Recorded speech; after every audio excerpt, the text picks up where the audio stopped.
صراط مستقیم باندې با هغه خلکی چې انعام افتوي او غضبم پینی شوی د الله. نو چې کوم قوم داسې کارونه کوي چې په هغې باندې د الله غضب نازلیږي هغه به په صراط مستقیم باندې نه وي. نو یهود و نصارا شرک کوي، مشرکین شرک کوي، او د غضب د الله اصل وجه شرک او کفر دی. نو ته خو صراط مستقیم باندې نشوي. او دویم ولضالین، گمراه نوي. چې کوم انسان د وحی لاره، د قرآن لاره او د الله د شریعت لاره پریخي، نو دا چرته په صراط مستقیم نه وي. صراط مستقیم خو سلکیره نه ده چې ته په هغه لار روان یې ته صراط مستقیم باندې. دا سه ریسلینګ خو نه دی یا سه منډه او مسابقه خو نه ده چې ته په هغه لکیره به روان یې. د دې دپاره الله اعمال را لیږلي دي، عقاید او نظریات یې را لیږلي. که ستا نظریات د انعام یافتو خلکي او تا باندې غضب والا اعمال ته نه کې او د ګمراه خلکو اعمال نه کې، بیا په صراط مستقیم باندې. نو په دې کې الله رب العزت هغه مدعیان چې کوم دعوه کوي چې موږ لم الله انعامات راکړي د هغې تقسیم کوي چې غضب والا اعمال والا صراط مستقیم باندې نه دي او دا انعام یافتم نه دي. نو ځکه د دې بیان یا مخکې د انعام والا بیان وشو، اوس د غیر انعام والا بیان کی چې انعام یافته خلک څوک دي او غیر انعام یافته خلک څوک دي. نو دې وجې نه الله رب العزت دواړه بیان کو. نو د صراط مستقیم پورا بیان شو. غیر المغضوب علیہم د دې دو ترجمې دي. یو دا چې د دې الذین سره تعلق لري، دویم صراط سره تعلق لري. دا علمی خبره ده خو تاسو ترجمه صرف یاد کړئ. غیر المغضوب علیہم، اغا کسان غیر المغضوب چې غضب نه دی شوی په هغې باندې، علیہم هغې باندې، ولضالین او نه ګمراهان دي. او دویمه معنا ده غیر المغضوب علیہم، داسې دی غیر صراط المغضوب، هغه صراط لفظ به حذف شوی دی او دا غیر دا غي قائم مقام دی. غیر المغضوب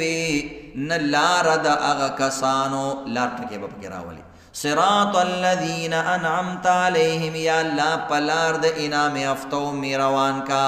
غیر المغضوب نه په لار د مغضوب علیہم باندې، ولضالین او نه په لار د ګمراهانو. د دې دوو لارو نه مې ساته، په دې یو سیده لار مې روان کا. نو دا د دې معنی شوي ده. اوس غضب څه ته وایي؟ د غضب لفظ په قرآن کې 24 کرت استعمال شوی. د الله په صفت کې د غضب لفظ استعمال شوی دی چې الله غضب کوي، غصه کیږي. اوس د الله په حق کې د غصې معنی څه ده؟ یو موږ او تاسو مخلوق غصه کیږي، نو د مخلوق چې غصه شي د هغې مطلب دی چې د وینه جوش کوي او د یو انسان نه انتقام الی. د وینې جوش کېدل او د یو انسان نه انتقام اغستل دې ته غضب وایي. انساني معنی یې دا ده. دې ته کې ثوران الدم عند اراده الانتقام، چې کله د انسان جوش کوي او د یو چا نه بدله الی، نو دې ته ویل کېږي غضب. وایي سړی پلانې ډېر غضب کړی، ډېر غوسه دی. یا ویل کېږي تغییر الطبع لمکروه، یو مکروه بد کار کیږي د انسان طبیعت خراب شي، وای لکه سړی ناسازه شو. اوس د الله رب العزت دپاره جسم مکمل ثابتول او جسم منل دا خو د مجسمو مسلک دی. مجسمه یو ګمراه فرقه تیره شوې ده. نو هغوی د الله دپاره د انسانانو په شان صفات مني او د انسانانو په شان لباس جسم هم مني. نو دا فرقه ګمراه فرقه ده چې کوم الله تعالی له جسم مني د انسانانو په شان. باقاعده مجسمو کتابونو کې ذکر شوي دي، وی الله یو ښایسته ښکلی ځوان دی او په چت باندې یو ښایسته په جنت کې یو کرسی شان او دغه رنګې سټیج جوړ شوی دی، په هغې ناست دی او خپې ښکته کړي دي او لاندې مزیدارې پڼې پرتې دي. نو دا ګمراه خلک دي. لیس کمثله شیء، قرآن کې راځي چې د الله په شان باندې په مخلوق کې هېڅ شی نشته. څومره ښایسته نه ښایسته مخلوق یې الله سره تشبیه نشي ورکولی، ځکه الله د دې نه پاک دی. دا به یو عقیده لري. نو ګوره قرآن ته چې کښېني د دې خبرونه به خبر شي. اوس د غضب نه بس مانالو نو بس اسانه خبره خو یو دا ده چې کلم قرآن کې داسې الفاظ راشي نو دې ته متشابهات ویل کېږي او د متشابهات الفاظ به په سوره آل عمران شروع کې باقاعده بیان راغلی دی شروع کې چې دوه قسمه آیاتونه دي یو محکمات او بل متشابهات محکمات هغه ته وایي چې معنی بالکل واضح وي انساني معلومولی شي او متشابهات هغه ته وایي چې انسان د هغې معنی نشي معلومولی ظاهري ترجمه کولی شي خو معنی حقیقت یې نشي معلومولی نو د دې قرآن کې به هلته بیا تفسیر درته بیانو لکه الف لام میم موږ معنا کوو الله ښه پوهېږي په مراد د دې الفاظو یعنې موږ له معنا نه راځي دغرنګې د الله رب العزت دپاره ید لفظ استعمال شوی دلته د غضب لفظ استعمال شوی د کرسی لفظ ور استعمال شوی وسع کرسی السماء د دې نه څه مطلب دی نو بس اسانه خبره ده د الله پوهېږي په دې معنا باندې چې د الله غضب به څنګه او د الله غصه به څنګه خو ته به منې چې د الله دپاره غضب هم شته غصه هم شته ځکه دا قرآن کې راغلی ده چې کوم صفات په قرآن او حدیث کې بیان شي د هغې نه انکار نشي کولی به ثابتې الله له خو هر چې د دې معنا کول دي معنا به بیانې که نه مانې نو زموږ عالمان دوه قسمه رایه ده یو ته متکلمین علما کرام وي هغه وایي د دې معنا به نه بیانې صرف ترجمه به کې ټرانسلیشن یې کولی شي ترجمه لفظي کولی شي لکه الله غضب کې د الله غضب شوی دی داسې معنا کولی شي دا خو صرف د دې ترجمه ده خو غضب څه ته وایي بس مخکې پکې مزه نو الله ښه پوهېږي په دې باندې او قرآن کې وایي واما الذین فی قلوبهم زیغ فیتبعون ما تشابه وایي د چا زړونه چې کاږه دي هغه دې قصو پسې ډېر ورځي څه مطلب دی او دا مطلب دی او دا مطلب دی که نه دی نو دې قصو ته به نه ورځي اوس الله پوهېږي د الله یا د الله پیغمبر الله او د پیغمبر په منځ کې راز و نیاز او موږ یې د دې د تبلیغ نه منې کړي او پیغمبر یې منې کړی چې عوامو ته او عام خلکو ته د دې خبرې مه کوه خو نور به منی د الله غضب دی الله غصه کېږي څنګه غصه کېږي موږ ته کیفیات نه دي معلوم او حقیقي معنی هم نه ده معلومه بعض علما کرام وایي معنی معلومه ده نو هغه زموږ د صوفیانو ته متکلمینو ته ډېر په بد نظر ګوري لکه بعض اهل حدیث علما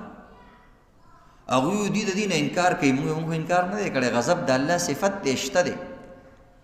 ته وایې معنی معلومه ده نو زه معنی یو که څه معنی ده تکړه شه د غضب معنا څه ده ته تکړه شه معنا یې وکړه که نه حسن جان صاحب رحمت الله علیه وي زما استاد سعودي عرب کې ناصر الدین البانی مشهور عالم د ډېر تکړه عالم تیر شوی دی او ډېر خدمت یې کړی نو هغه یو ورځ ما سره په دې خبره لانجه شوه چې د الله دپاره لاس راغلی یا دا غضب یا کرسی وایي ما ته وایي چې تاسو وایي چې د دې معنا نشته وایي ما ورته بالکل زموږ دغه خبره ده نشته معنا وایي ما ورته چې تاسو وایي چې معنا یې شته وایي هم چې معنا یې شته وایي ما ورته په دې بورډ یې راته ولیکه چې څه معنا ده اکتب علی الصبوره بس وی لیکه په دې بورډ زه خو اجمي سړی یم زه پرې نه پوهېږم نو دې وجې نه عزتمندو زموږ علما کرامو ډېر د احتیاط لاره خپله کړې ده چې د غضب معنا د انتقام بیا کوم تفسیرونه او کوم حضرات چې دي د دې مخالفت کوي هغوی په خپله بیا دا په تفسیرونو لیکلي دي چې د الله غضب څوک نشي معلومولی مونږ هم دغه وایو چې نشي معلومولی خو چې په چا باندې عذاب راشي هغه آثار یې معلومولی شي دقه د الله عذاب دی دقه د الله غضب دی لکه فلاني قوم کې چې راغلی نو دغه خو اثر دی نمونه اثر انتقام عذاب دې ته غضب ویلی شي د الله غضب دقه شاني نو دی وجه نه موږ دا معنا کو غیر المغضوب علیهم نه هغه کسان چې د الله غضب یعنی عذاب پې راغلی وي نه د الله انتقام کې راغلی وي نه د الله په سزا کې راغلی وي نو دا معنا ذهن ته راځي سزا انتقام عذاب دا معنا ده او حقیقي معنا الله ته نه ده معلومه الله ته معلومه ده موږ ته نه ده معلومه نو دې ته تاویلي معنا وایي نو تاویل ټول کوي لکه الله تا موجود دی نو چې تاسو یو کې کم ځای کې دی وای نه د علم په اعتبار سره موجود دی نو دا د تعویل کو کنه د علم په اعتبار سره نو بهرحال عزتمندو دا یو لفظ غضب دا بالته تفسیر سره بیا بیان غیر المغضوب علیهم نلار د هغه کسانو چې غضب شوی دی پاغ باندې هغوی باندې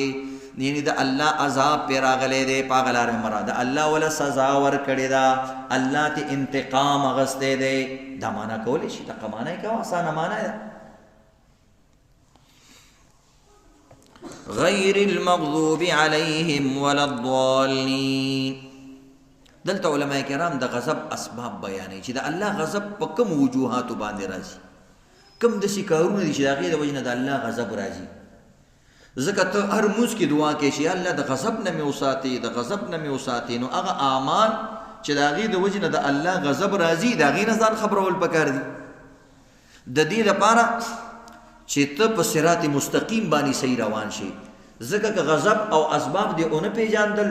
او چېرته هغه خلکو کې داخل شوي نو په صراط مستقیم خو نه شوي ځکه صراط مستقیم دپاره دا لازمه ده چې ته په مغضوب علیهم نه ځان ساتي نو چې مغضوب علیهم خو ته پېژنې که نه نو دې وجې نه علما د دې اسباب بیان کړي یو سبب دی تبدیل النعمه د الله څه نعمت په تا باندې شوي ته د هغې شکریه نه ادا کې او الټه دا وایې چې مړه دا لا څه نعمت دی ماله د فلانې الله راکړي دا دې رانه بلکل والي یو خبره د دې د وجې نه په انسان باندې د الله غضب راځي لکه الله رب العزت قرآن کې د دې بیان کړی دی د بني اسرائیلو حرکتونه بیانوي چې مولا اسماني رزق ورکاو نو سی ویلې لن نصبر على طعام واحد مړه دا وایي څه زندګي شوه یو شی روزانه خوره او دا بټیر او من او سلوا دا لا څنګه زندګي ده وایي نو الله وایي ګوره ناشکري وکړه هلکه څه پکار دي وایي موږ ته چې کم دی بس پیاز اوږه او دا څیزونه پکار دي مما تنبت الارض من بقلها وقصائها وفومها وعدسها لوی په دالونو دوکش ما ولا رزقونه ورکول اسمان هغه خیر او اعلی رزق پرې غوستو او ادنای واغستو نو الله په دې زغو سکیګم دا موږ نم دا کارونه کیږي عزتمند موږ له الله غټ نعمت را کړی هغه موږ ته نه ښکاري موږ یو مړه پلانې اصل سیس خو فلانې دی تاله حسن درکړي ته تعلیم غواړي چاله تعلیمونه ورکړي هغه مړه په تعلیم بسو کې حسن دی او چاله مثلا صحت ورکړي مړه صحت ستوي مزیدار خزه مې نشته چاله مزیدار خزه ورکړي په خزه بسو کم 27 خونه دی چې غاړه کې به واچوم ګرځوم پلانې نشته دې ته ناشکري وي یو کس دی یو قسم په دنیا کې داسې نه وي چې زه پوره یم حالانکه څومره نعمتونه دي نو دا الله قرآن کې بیا هغوی باره کوي فباؤوا بغضب من الله وایي د الله په غضب باندې اخته شو چې دا کارونه نو چې د نعمت ناشکري کې یا اعلی نعمت د سره یو ته وایي داسې شی دي مال د ورکوټې راکړي خو رادېږي دې د وایي نه د الله غضب په انسان راځي دا کار به نه کوو دویم کیسه الکفر بالله چې کوم انسان کفر کوي د ضد او د عناد د وجې نه الله رب العزت په ده باندې غضب راولي دا هم قرآن کې بیان شوی بئس ما اشتروا به انفسهم ان يكفروا بما انزل الله بغيا ان ينزل الله من فضله على من يشاء من عباده فباؤوا بغضب على غضب دریم چې کوم قتل المؤمن مسلمان قتل کول دا د غضب ذریعہ ده د الله رب العزت د غضب باعث چې کوم دی قتل د اجرتي قاتلان یا کوم قومونو کې دا قتل و غارت عام وي یا کوم انسان غواړي چې زه د قتل وکم دا د باندې د الله غضب دی دا د الله رحمت توجه شي ځکه قرآن کې الله وایي ومن يقتل مؤمنا متعمدا فجزاؤه جهنم خالدا فيها وغضب الله عليه چې کوم انسان مؤمن قتل کو وی په ده باندې دا به همیشه دوزخ کې وي یا ډېر درنګ او ډېر سات به جهنم کې وي او د الله غضب دی په دغه قاتل باندې نو قتل د غضب ذریعه ده نو عزتمندو هر څه کوئ قتل مه کوئ بعضې کسان خپلې ښځې ووژني او شدید طور د ښځې راولګېږي خاوندان یې د شپې ټانګه کړي او ځوړند کړي او داسې ښځې شته خپل څلور بچي هغوی وژلي دي حلال کړي دي نو به د دې انسان باندې د الله لوی غضب چې بیا قتل کوي او بیا خپل وژني نو خیال کوئ ګورې دا چې د شپې سملی که نه ښځې نه لږ لرې سملی ما له یو ځل یو کس رالی غریب ډېر تکړه کس و نو هغه ښځې په اعتراض کو چې دا د شپې د بالغ د لاندې چاړک دي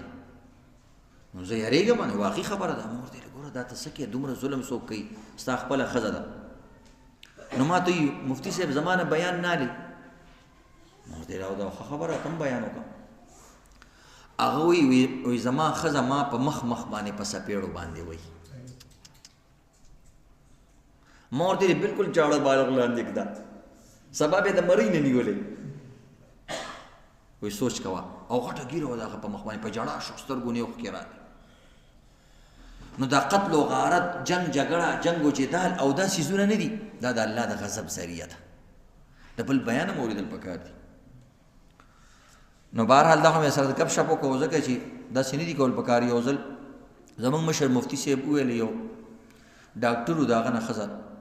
د واده په پیل سار باندې وتښتېده نو بس دلته راغلی ویل ګوره دا مانه ولې لاړه یو شپه کې خو انسان نشي معلومېدی هغه ویل ما په یو شپه کې معلوم کړی دی ویل څنګه وی دی ظالم بیګا ټوله شپه ما ته چاړه اړوله کله به په یو ځای راښکله کله بل ځای باندې راښکله کله هغه نه تپوس وشو چې هلکه ته خو دومره تعلیم یافته سړی دا دې ولې کول وی چې ما ته چا ویلي چې په پیله شپه به غزه یارې نو بس هغې الله الله کول چې سبا شي چې ځان وباسم دا خو لیوني باندې څه پېښ شوی بس لا نو بهرحال جنگ جګړې ظلم زیاتی کول دا د الله غضب ته آواز کول دي او د دنیا د رحمتونو نه به هم چې کوم دی محرومه شي نو دا بل سبب دی دریم دی النفرة عن الاسلام والطعن فيه دا هغه اصول دي چې په خپله د قرآن نه معلوم شوي دي چې کوم انسان خپل دین او اسلام سره نفرت کوي او په خپل دین باندې اعتراضات کوي زموږ مسلمانان دا عقیده داسې دا فلانې داسې د اسلام کې دا ظلم دی اسلام کې داسې دی دغه کس چې کوم دی د الله د غضب ذریعه جوړیږي دا الله رب العزت قرآن کې بیان کړي دي سورہ مائده 57 58 59 60 نمبر آیات کې الله رب العزت وی دا اهل کتاب نه دي داسې کوي الذین اتخذوا دینکم هزوا ولعبا دوی ستاسو دین پورې مذاق کوي داسې دین دی نو دین پورې مذاق دا ذریعه د الله د غضب کېږي اخري آیت کې الله وایي ځکه پې ما الله غضب راوستو بیا وایي واذا نادیتم الی الصلاة اتخذوها هزوا ولعبا تاسو چې کله اذانونه کوئ دوی خاندي وه داسې شی دي هسې مولا بړانګې وایي زموږ بعض مسلمانان هم اذان پکې څه وایي مطلب دی او هندوستان کې هم دا مسله راپورته شوې وه وایي اذانونه دي نه کوي موږ پریشانه کېږو او دا څه کوي نو اذان پورې خندل دین داسې احکاماتو مذاق وچاتول خپل دین احکاماتو باندې ملنډې کول اعتراضات کول نو الله رب العزت او بیا وایي هل تنقمون منا الا ان آمنا ایمان باندې اعتراض کول مړه اسی مسلمانان وایي موږ ښه یو خپل مسلمان په خپل ایمان باره کې دا وایي نو الله رب العزت دې آیات کې بیا 60 نمبر آیات کې الله وایي چې قل هل انبئکم بشر من ذلك مثوبة عند الله من لعنه الله وغضب عليه وی دقه کسانو باندې چې اذانونو پورې خندل اسلام پورې خندل اعتراضات په اسلام باندې کول الله وی زما لعنت پراله غضب پراله وجعل منهم القردة والخنازير او الله ماتي بيزوګان او خنزیران جوړ کړه نو اوس دور کې چې کوم کس اسلام پورې خاندي الله د خنزیرانو ملک تلیږي وی زه به دقه خنجیرانو سره خوشحاله ته او هلته چې کوم دی بیا د خنجیرانو غوښې خوري خرڅوي او حق یې تخوي نو د دې وجې نه زموږ د الله نه یېرېدل پکار دي او دین پورې وعبد الطاغوت او د طاغوت عبادت ته الله وایي زه واړوم بیا اولئک شر مکانه وایي د ده نه بیا شریر انسان نه چې کوم انسان د دین مذاق جوړوي بل د پنځم ارتداد عن دین الله مرتد کېدل د دین نه دا د الله د غضب ذریعه ده لکه انسان پرویزی شي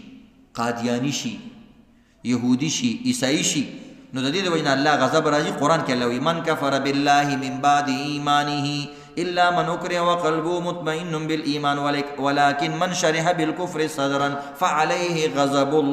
غضب من الله چې کوم انسان خپل سینه کفر ته کولاوږي